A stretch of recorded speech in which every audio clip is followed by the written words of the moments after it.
Assalamualaikum warahmatullahi wabarakatuh. Jumpa lagi dalam Analisen. Di sini masih ke tema politik. Beberapa hari lalu ada yang cukup hangat di media sosial, yaitu terkait dukungan di pilkada. Partai baru yaitu Partai Gelora menyatakan dukungan kepada anak dan mantu Jokowi di Pilkada 2020 yang akan serentak dilaksanakan tanggal 9 Desember. Tentang apakah pilkada perlu ditunda atau tidak sudah dibahas di video sebelumnya. Nah, di sini lebih membahas ke kehebohan di media sosial terkait dukungan ini. Akibat dukungan partai baru tersebut, kemudian netizen menyerang akun figur sentral di Partai Gelora, yaitu Ustadz Anies Mata dan Bang Fahri Hamzah. Ini tentu menjadi suatu hal yang sangat kontradiktif dengan selama ini bagaimana Fahri Hamzah setiap melakukan kritik kepada pemerintah, kemudian banyak akun yang mendukung sikap Bang Fahri ini. Tapi pada kesempatan kali ini, ketika deklarasi dukungan ke anak dan mantu Jokowi, banyak serangan terhadap dia. Bahkan Bang Karni Ilyas sendiri juga mempertanyakan itu di ILC yang terakhir Selasa lalu. Nah, menurut analisa kita, sebenarnya apakah ini suatu yang strategis atau sesuatu yang blunder dilakukan oleh Partai Gelora. Nah, beberapa akun media sosial juga menyatakan bahwa dukungan ini merupakan suatu blunder politik. Nah, bisa jadi demikian ya. Jadi yang namanya blunder itu adalah melakukan tindakan yang sebenarnya tidak mendesak dilakukan, tetapi dilakukan, tapi ternyata fatal akibatnya ya.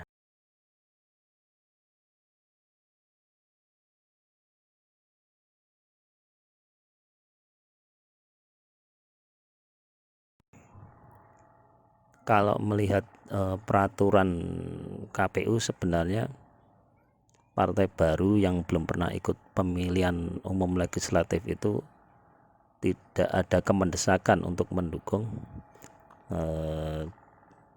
di pilkada 2020 ini, karena ya tidak akan tercatat di KPU ya. Tetapi memang ini barangkali dilakukan oleh partai baru ya sebagai sarana untuk lebih memperkenalkan partainya di publik, dan juga bagian dari usaha melakukan deal atau lobby politik, bergaining ya dengan para calon kepala daerah. Itu mungkin. Tetapi sebenarnya tidak ada kemendesakan suatu partai baru itu melakukan dukungan.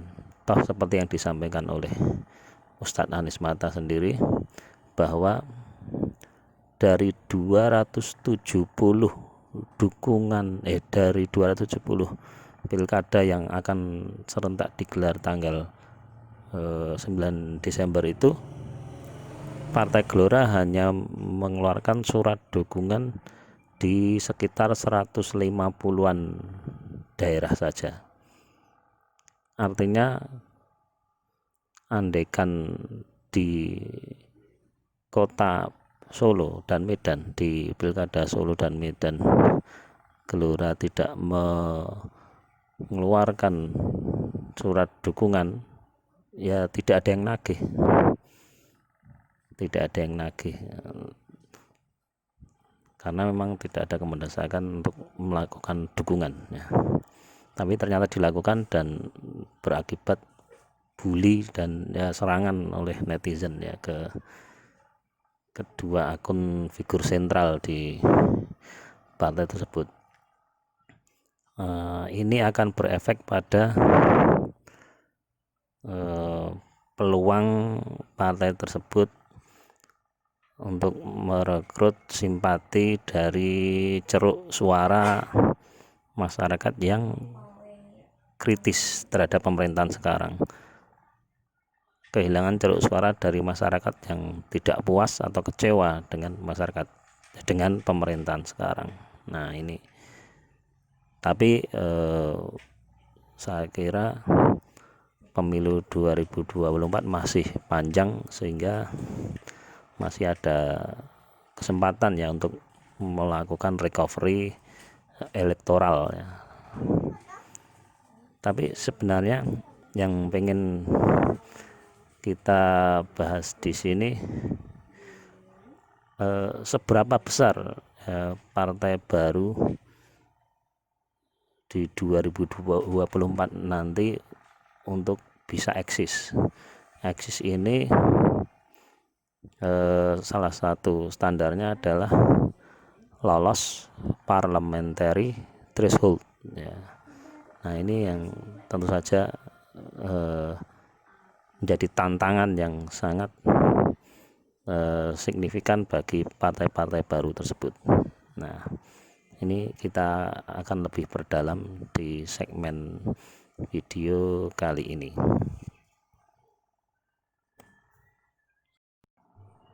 Bagaimana peluang partai baru di 2024 nanti? Memang politik itu sangat dinamis, apalagi di 2024 nanti tetap bareng pemilu legislatif, tetap bareng dengan pilpres, tetapi Jokowi sudah tidak dapat maju lagi, sehingga ketika partai-partai yang saat ini masuk dalam ruling party, partainya pemerintah, koalisi pemerintah belum punya calon kuat, maka peta koalisinya akan sangat dinamis, sulit ditebak untuk 2024. Apalagi kalau ternyata nanti juga muncul dinamika yang sangat drastis ya. Misalnya seperti kejadian di 98 ya, reformasi itu akan mengubah peta yang sangat drastis dalam parpolan ya, dalam dunia parpolan. Seperti kita tahu, setahun sebelum reformasi itu, tahun 1997 itu ada pemilu di era Orde Baru, dan dalam pemilu tersebut di tahun 97 itu Golkar unggul sangat mutlak, single majority dengan persentase 74,9% ya. Artinya apa? 3/4 penduduk Indonesia itu nyoblosnya Golkar. Kemudian ternyata setahun kemudian pecah reformasi tahun 98, dan setahun kemudian diadakan pemilu tahun 1999, dan hasilnya sangat berbeda dengan tahun 97 yang hanya selisih 2 tahun berarti kan. Dan di tahun 99 itu pemilu dimenangkan oleh PDIP dengan persentase 33% ya. Artinya sepertiga penduduk Indonesia itu nyoblosnya PDIP ketika itu. Padahal di tahun 97 PDI belum PDIP itu hanya memperoleh di bawah 10%, hanya 3 atau 5%, kita cek nanti. Nah, tetapi kalau tidak terjadi hal-hal yang drastis seperti 98, maka peluang partai baru bisa kita lihat dengan melihat hasil 3 pemilu terakhir ya, minimal pemilu 2009, 2014, 2019 bisa kita bandingkan ya. Kalau dilihat dari 3 pemilu terakhir, partai yang lolos parliamentary threshold atau ambang batas parlemen itu tidak banyak berubah ya. Di 2009 yang lolos hanya 9 partai dari 38 partai ya. Kemudian tahun 2014 yang lolos 10 partai tambah 1 ya, yaitu Nasdem dari 12 partai yang ikut pemilu. Dan tahun 2019 yang lolos parliamentary threshold berkurang lagi jadi 9. Dari 10 partai yang lolos 2014, ternyata di 2019 ada yang nggak lolos, yaitu Hanura ya. Ada banyak sebab ya Hanura nggak lolos, karena mundurnya Haritanu bikin Perindo, kemudian juga pecah internal ya, kubu Osman Sabta dan kubu Suding ya, Safruddin Suding ya. Itu jadi tapi intinya bahwa yang lolos parliamentary threshold itu nggak banyak berubah dari 3 pemilu terakhir ini. Apalagi ambang batas parlemen itu selalu naik.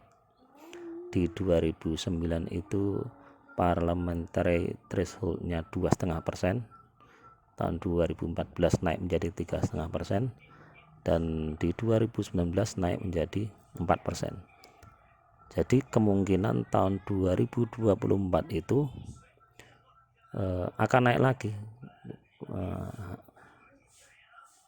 Yang naik itu kan ya minimal 4,5% ya, bisa 5%, bisa di atasnya ya. Tapi minimal akan naik jadi 4,5% ya. Jadi dengan parliamentary threshold yang naik itu juga akan mengakibatkan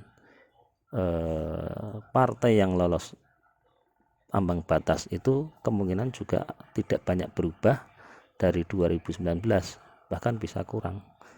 Jadi ya kemungkinan yang lolos parliamentary threshold itu ya maksimal 9 ya, maksimal 9. Nah,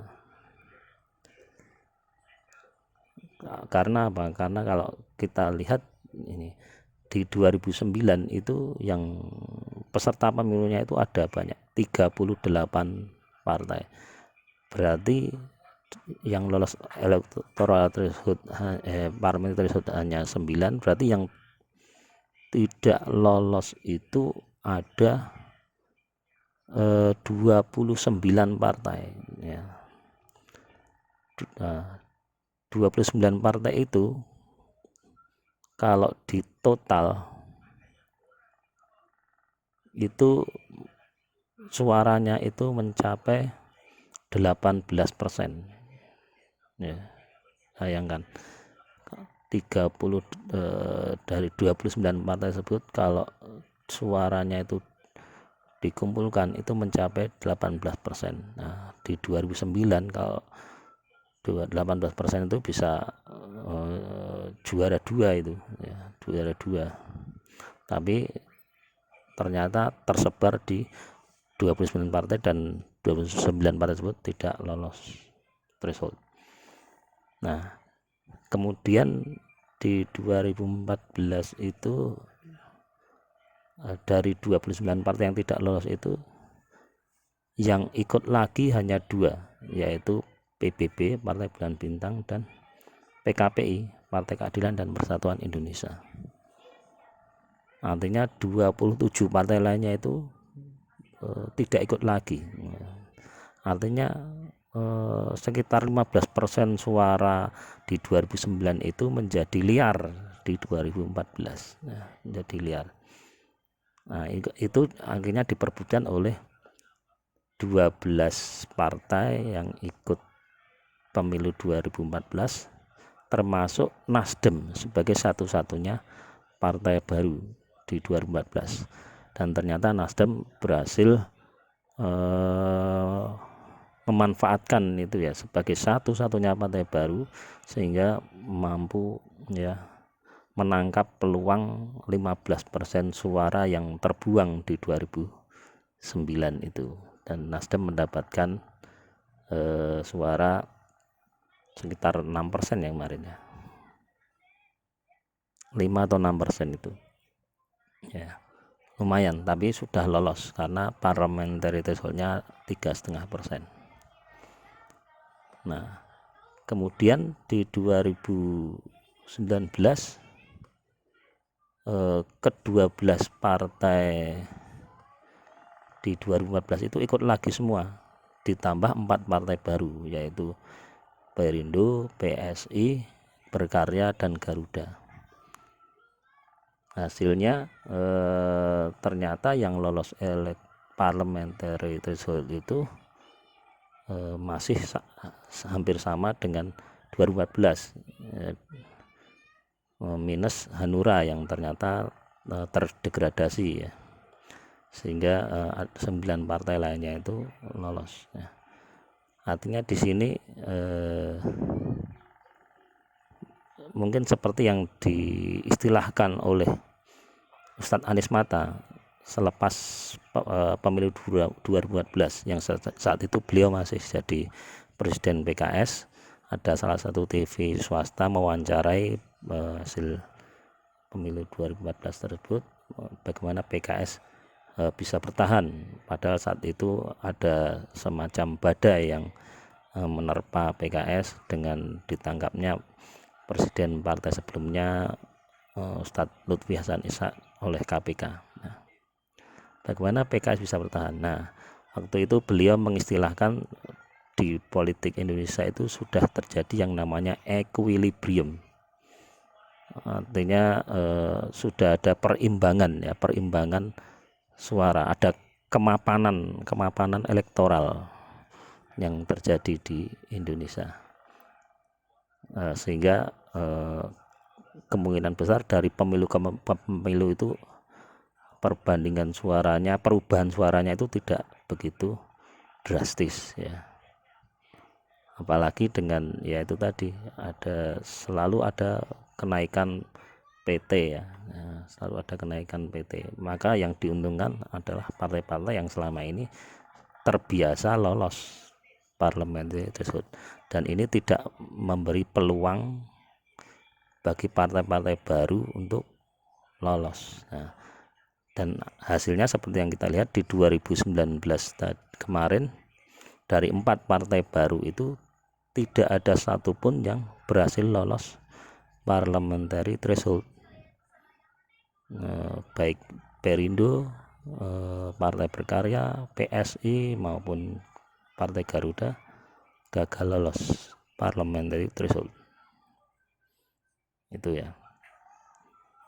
Lalu apakah partai-partai baru di 2024 nanti akan sama sekali peluangnya kecil ya? Belum tentu juga. Nah, asal bisa memenuhi berbagai syarat yang memungkinkan untuk bisa lolos parliamentary threshold itu.